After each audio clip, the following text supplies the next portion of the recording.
그래서 하여튼 실현 가능한 것부터 먼저 좀 해보고. 예, 그렇게 하겠습니다. 저기 어디 뭐 시범 사업도 한번은 뭐 검토해 보시면 좋을 것 같고요. 예. 그다음에 요새 농업 직불금 얘기는 특별히 좀 없던데 예. 좀 실태가 어떻습니까? 지금 파악 중에 있습니다. 대통령 또 말씀 주셔서요. 전에 보니까 뭐 정치인들이 농업 직불금 받았다고 막 그만두고 막 그런 데까지 있었는데 요새는 그런 건 없는 것 같긴 한데 말로는 지금, 실제 어떤가 모르겠어요. 지금 이제 조사 중에 있는데 이게 농지조사 하는 것하고도 사실 관련이 됩니다. 농지조사 하는 게 이제 임대차에 있어서 일치하지 않는 것은 그게 이제 경영체로 등록이 돼야 직불금을 수령을 하기 때문에 지주가 임대차 계약을 해주지 않고 예를 들면 직불금을 수령을 하고 농사는 다른 분이 진다 뭐 이런 이야기도 있고 그렇게 하고 있는 사람을 내가 봤어. 아 예. 근데 절대 소문내면 안 된다고 그러더라고. 자기가 그 농사 지을 기회를 뺏긴다. 근데 나한테 슬쩍 얘기하면서 절대로 딴 데 얘기하지 말라고 하는 사람이 있었어요. 예, 그래서 지금 농지조사를 할 때 약간 현장에서 우려감들이 있는 게 이제 그래서 오히려 그 임대차 관계에 있어서 그런 측면이 있기 때문에 불편하신 분들도 있고 뭐 이런 게 사실입니다. 우리나라의 농가에 대한 정부 보조금 수준 이게 한 10년 거의 가까이 돼가네. 제가 과거에 선거 준비하면서 이렇게 농업 분야 공부를 하다가 그때 받은 자료, 꽤 오래전 자료예요. 네. 우리나라는 농업 가구에 대한 지원금이 그때 당시로는 내 기억으로 한 270만 원, 일본이 한 750만 원, 유럽이 한 1,200~300만 원, 미국이 2,000이 그리고 어디가 뭐 한 2,000 많이 해준 데가 한 2,500만 원. 그런데 지금은 이제 많이 변했을 텐데 지금 이런 내가 지금 얘기하는 이런 형식의 농가에 대한 직접 지원금, 농가 지원금 수준은 얼마나 돼요? 국제 비교가 좀 있을 것 같은데. 예, 국제 비교 제가 지금 정확한 숫자가 기억이 안 되는데요. 우리 농가 수 대비해서 농가의 소득이 지금 5,200만 원 정도 됩니다.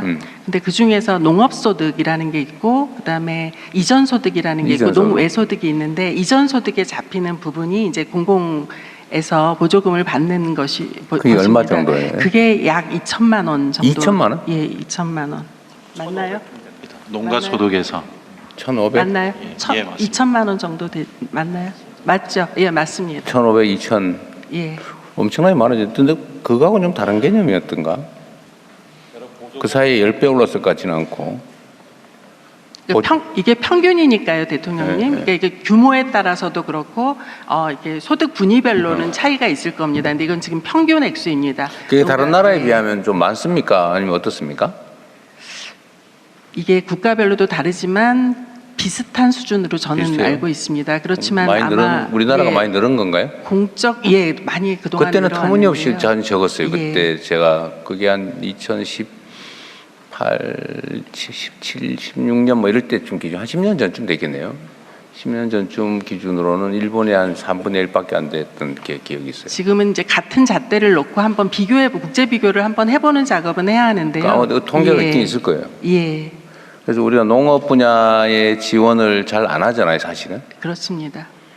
여기는 이제 비교 열위라고 보고 여기는 빨리빨리 사실은 정리해서 도시의 산업 영역으로 옮기는 게 낫다는 게 기존의 전략이었는데 이제는 그거 바꿔야 될 때가 됐고 그래서 보조금을 주는데 그 보조금이 좀 적정해야 사실은 농민들도 견뎌낼 수 있지 않냐 하는 생각이 들고요. 그거와 관련해서 나중에 한번 알아봐 주시고 비교해서. 예, 그렇게 하겠습니다. 지금 이제 우리가 세판이나 FTA니 나중에 자유무역협정을 체결하면 필연적으로 농축산업, 농업축산업 분야의 양보를 요구당하잖아요. 산업 부문 공업화된 부분이 좀 진출하려면 농업 분야를 축산 분야 이런 거 양보하라고 계속 요구를 하는데 그럴 경우에 이번에도 사실 우리가 다른 여러 나라들 다니면서 계속 우리 시장 개척하려고 무역협정을 체결하면 반드시 이 문제가 조금씩 걸려요. 그런데 이것 때문에 지금 안 그래도 농민들이 또 화가 난다고 그런다고 하더라고요. 예. 근데 이거를 그렇다고 안 할 수도 없고 결국 이해관계를 조정을 해야 되는데 제 생각으로는 이 규정, 그러니까 경제 질서를 바꾸면서 이익 보는 집단이 있고 손해 보는 집단이 있는데, 이익 보는 집단이 손해 보는 집단에게 일정 부분 책임을 져주면, 그 이해관계를 조정을 하면 그게 매우 합리적일 뿐만 아니라 저항이 줄어들지 않겠어요? 그래서 전에도 FTA 체결할 때 무슨 기금인가 뭔가를 1조 원 만들기로 상생협력기금 하기로 했는데, 예. 그거를 사실 1조 원도 매우 적은 금액인데, 제가 보기에는 그때 네. 당시 기준으로도 예. 그나마 안 되고 한 30%밖에 3천억밖에 안 됐다고. 올해가 끝입니다. 근데 그것도 끝이고. 30%밖에 안 됐습니다. 일단은 그런 식의, 그러니까 참 무책임한 거죠. 그러니까 말로는 1조 원인데 맞습니다. 결론은 예를 들면 예를 들면 수출액의 몇 퍼센트 뭐 하든지, 아니면 수출로 인한 이익의 뭐 0. 몇 퍼센트 하든지, 이렇게 해서 확실히 보장을 했어야 되는데, 의무적으로 작출을 하게 하든지, 그냥 하고 싶은 기업만 해라, 선의로 맡겼다는 거 아니에요? 자발성에 예. 내가 보니까 그거는 그때 장난친 것 같아요. 근데 앞으로 하게 되면 최소한 정부에서 그 부분은 책임을 져주는 게 맞는 것 같고, 만약에 정부에서 책임지는 게 워낙 부담이 되면 그로 인해서 혜택을 보는 수출 기업들의 수출 이익에서 일부를 분담하게 이렇게 해서, 그거는 농민이나 국내 피해 보는 산업 분야의 뭐 보상이라면 보상, 이건 확실하게 해줘야 될 것 같아요.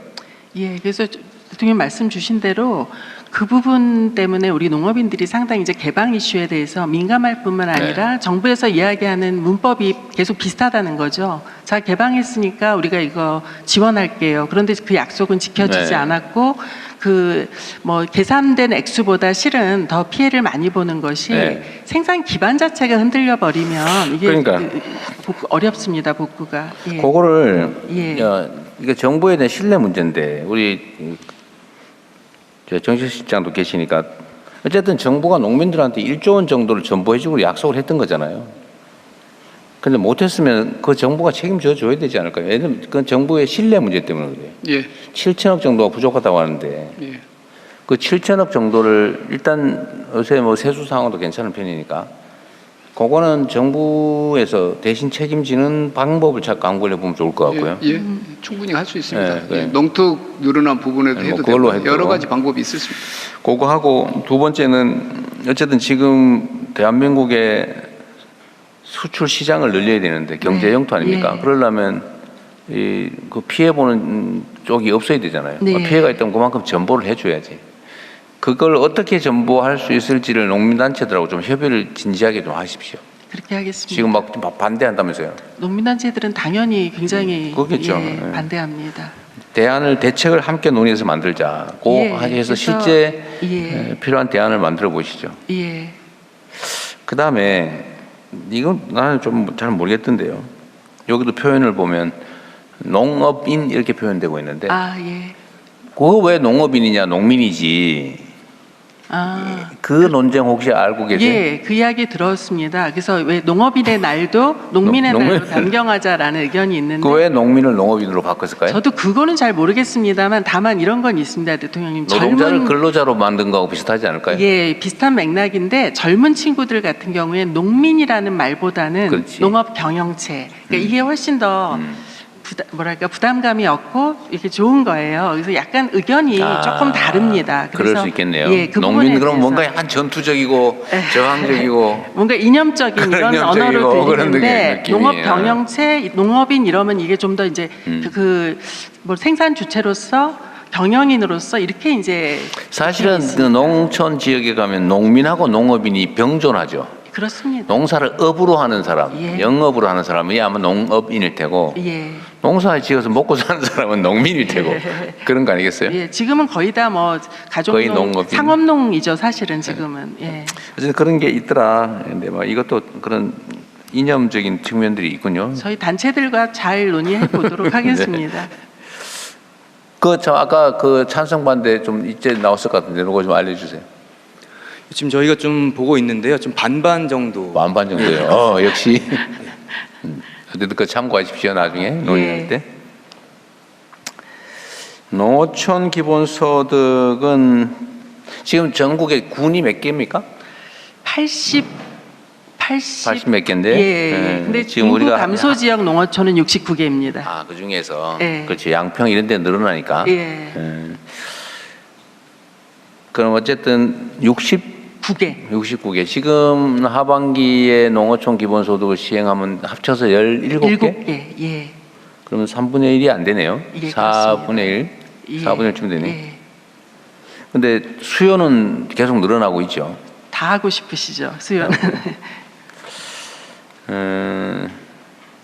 어쨌든 실태 조사를 좀 더 하고 여기에 예. 시간이 지나면 좀 더 자리 잡을 테고 네. 일단 모범적 사례를 공유를 한다든지 아까 예. 보니까 사회연대경제 네. 그 부분은 매우 어울리죠 이거하고 네, 이 그렇습니다. 사업하고 그래서 일자리도 실제 만들 수 있을 네. 거고요. 저번에 창업이 지금 현재까지 500군데가 됐더라. 585개 늘어났습니다. 최소 상반기. 580명의 일자리가 생긴 거네요. 사실은 그 창업한데 한 사람이 하는 게 아니라 물론 또 그렇죠. 여러 사람이 하니까 일자리는 더 늘어났습니다. 뭐 어쨌든 일자리도 지속적 일자리니까 그죠? 농어촌 기본소득은 그 재원 얘기를 예. 잠깐만 했으면 좋겠는데 지금 농어촌 특별세? 농특세. 예, 농특회계. 특별세? 예. 그게 예상 규모가 어느 정도예요? 올해? 현재는 12.5조 원입니다. 올해. 예, 올해는 작년에 예, 작년에 편성한 올해 농특세가 12.5조고요. 자체 사업비가 있고 여기서 공익직불금이 있고 지특회계로 또 넘겨주는 게 있고 이렇습니다. 근데 사실은 이 농특세가 12.5조라는 게 농특세 거치는 게 부족하기 때문에 일반 회계에서 일로 넘어와서 이렇게 형성된 거라서요. 옛날에는 오히려 부족했었다. 예, 부족했습니다.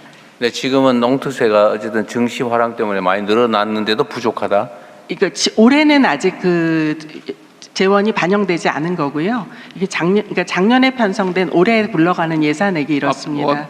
지금 이제 올해나부터는 훨씬 더 그 예상보다 더 많이. 작년에 나름 하반기에는 증시 활성화되는 거를 감안해서 했겠지만 이 정도로 활성화될 줄 몰랐을 거고. 예. 그럼 작년 예산을 훨씬 초과하는 세입이 있을 것 같아요. 네. 그 예측치는 어느 정도예요? 저희가 20조 될 것으로 예. 대전 농식품부 기획조정실장입니다. 그 올해는 18조 5천억에서 한 원래 20조, 예산은 원래 얼마였어요? 작년에는 9조 2천억 정도. 올해 수납됐습니다. 세수를 9조 정도로 예측을 했는데 예, 작년도에는 9조 2천억. 작년도에 예측한 올해의 세수가 그러니까 작년도의 올해는 세수가 그 예산 저희가 예측한 거는 8조 5천억 정도 예측을 했습니다. 네. 작년에 실적이 9조 2천입니다. 그리고 원래 20년 마이크 켜고 얘기해야 돼요. 작년에 실적이 9조 2천이고요. 금년도에 본예산으로 예측한 게 8조. 그거 마이크 안 들어오는데? 누가 마이크를 켜놓은 거예요? 네. 예. 네, 켜보세요. 누가 마이크를 맞네요. 켜놨을 가능성. 예. 네. 25년도에 실적이 있는데요. 실적은 9조 2천이었고요. 작년에 금년치를 본예산 때 전망해 놓은 거는 한 8조 5천인데요. 저희가 이번에 추경하면서 세입 경쟁을 하지 않았습니까? 그때 숫자가 13조 6천 되고요. 지금 상태에서 전망했을 때는 13조 6천에서 더 늘어서 한 18조 정도 될 거예요. 2배 정도 작년에 본 예산 대비하면 2배 늘었다 그 말이잖아요. 어쨌든 재원은 좀 여러 개 생긴 것 같네요. 예, 그래서 지금 농특회계의 그 용도들을 훨씬 더 넓게 저희가 확장을 하려고 하고 있고요. 그 용도로 이런 쪽으로 충분히 쓸 수 네. 있습니다. 이걸 이제 안정적으로 예를 들면 우리가 2년 시범 사업한다고 지금 얘기를 해놓은 상태인데 그게 아니고 이게 지속 사업으로 바뀌면 사실 인구 유입도 확 늘어날 가능성이 있죠. 그렇습니다. 지금 2년 하고 혹시 더 계속할지도 모른다는 기대 때문에 한 3, 4% 예. 이렇게 늘어나고 있는데 예. 줄어들던 거 안 줄어드니까 그것까지 하면 4, 5% 늘어나는 걸 텐데. 4.9%. 4.9%, 예. 5% 늘어나는 네. 건데 이게 이제 지속 사업으로 계속 안정적으로 계속된다라고 판단하면 인생 설계 자체를 바꿀 만한 유인이잖아요. 그렇습니다. 그렇게 하려면 재원을 안정적으로 확보해야 되고 예. 그 제도도 안정적으로 만들어야 하고 예. 그래서 그 설계를 잘 해야 될 것 같아요. 기본법도 만들지만 예를 들면 이 재원을 어떻게 조달할지. 그 재원하고 그러게 이제 지역 예를 들면 한 89개를 전부 할 수 있고 재원이 확보되고 그러면은 사실 아까 말한 수요응답원 농어촌 그 공영 뭐 그건 얼마 들지 않는 거고. 그것도 기본적으로 거기다 포함시킬 네. 수 있습니다. 그러니까 어쨌든 가장 필요한 지속해야 될 사업, 돈 드는 사업을 농어촌 특별세 그 세는 지금 계속될 거니까 그죠? 예, 장기적으로는 좀 더 안정적으로 갈 것 같고요. 그래서 그 농어촌 특별회계의 전체 시스템을 좀 설계를 시스템을 해야 다시 될 것 지금 같아요. 농림장관이 하고 있고요. 계속 한다고 하면 예. 물론 검증해봐야 되겠지만 예. 사실은 뭐 이론 여지가 없는 건데 예. 결국 하게 될 저희가- 텐데 예. 농업보다도 농어촌 지역 단위로 보면은 훨씬 네. 사업을 많이 할 수 있습니다. 네. 그 농특회계 자체가 사실 결국 다 그 지역에 관한 거니까요. 예, 그렇게 지금 예. 논의하고 있습니다. 그 준비는 좀 잘해 주시기 바랍니다. 그렇게 지방의 소멸도 막고 인구 분산도 하고 새로운 일자리도 만들고 어쨌든 지역도 지키고 특히 거기에다가 태양광 영농형 태양광이든 뭐 태양광 발전 사업까지 할 수 있게 하면 농촌이 살만한 곳이 될 거예요, 도로. 그렇습니다. 네. 제가 말씀드릴 건 일단은 다 했습니다. 없어요. 자, 그러면 시간이 많이 흐르긴 했는데 우리 창간단하고 우리 국민들의 의견을 한번 들어보겠습니다. 예, 우리 앞에 분 자기 소개 좀 해주시고요. 말씀해 주시면 감사하겠습니다. 네, 안녕하세요. 영광에서 왔습니다. 영광입니다. 차상혁입니다. 예. 대통령님, 농촌 지역 유휴공간 문제가 날로 심각해지고 있습니다. 4,000곳이 넘는 폐교가 전국적으로 발생하고 이 중 10%는 미활용 상태라고 합니다. 이러한 문제는 폐교를 비롯한 농촌 지역의 창고 등 다양한 장소에서 문제가 복합적으로 이루어져 안타까운 마음입니다. 이러한 문제를 주민들이 지혜롭게 해결한 서로마을이라고 하는 폐교 공간이 저희 영광군의 대표적인 예시라고 생각합니다. 복합문화공간으로 재생한 폐교에는 월 평균 1,000여 명 이상 내외가 방문하는 농촌 관광의 거점 역할이 가능한 것을 현장에서 확인하였습니다. 농촌 지역민 삶의 질과 또 농촌 관광 활성화를 위해서라도 이러한 문제에 대한 국가 차원의 응원과 또 지지가 절실합니다. 늘 농촌 지역 위에 노력해 주셔 감사드리고 또 앞으로 많은 노고 부탁드리겠습니다. 네. 고맙습니다. 한 분만 더 의견 들어볼까요? 맨 끝에 여성. 네, 마이크 주세요. 소개 부탁드립니다. 안녕하십니까. 제가 농부 13년 차부터 농림축산식품을 너무너무 사랑하게 돼가지고 제주에서 어제 비행기 타고 어이구, 세상에. 오늘 이 자리에 왔습니다. 오로지 그 농림축산식품부 응원해드리고 싶어서. 그래서 저는 14년 차 혹시 조직한 작업해 놓은 사업 그건 아니죠? 아닙니다. 네. 14년 차 유기농 귤농부지만 저는 제 얘기가 아니고요. 우리 청년농들에 대해서 말씀드리고 싶어서 이 자리까지 왔습니다. 저는 그 탱자부터 키워가지고 그렇게 직접 이렇게 유기농 귤 수확하려면 최소 12년이 걸리거든요. 그렇게 직접 해보니까 청년농들이 보면은 이렇게 너무 대책 없이 그 현장에 뛰어드는 모습 보면서 너무 안타까워가지고 제가 교육이라는 교육은요, 한 10년간 계속 청년 농부들하고 같이 한번 해봤거든요.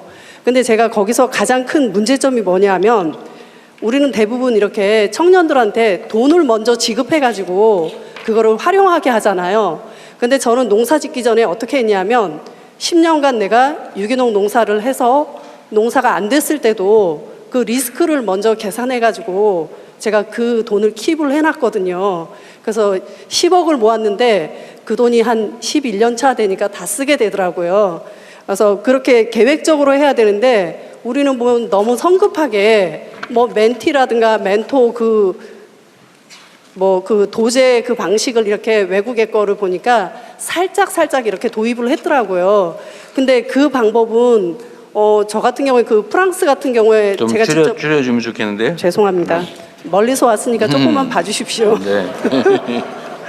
그래서 아니 그 일정 기간을 이 전문 농업인을 양성한다는 그런 마음으로 이렇게 하는데 우리는 보면 기껏해봐야 길어봐야 1년이더라고요.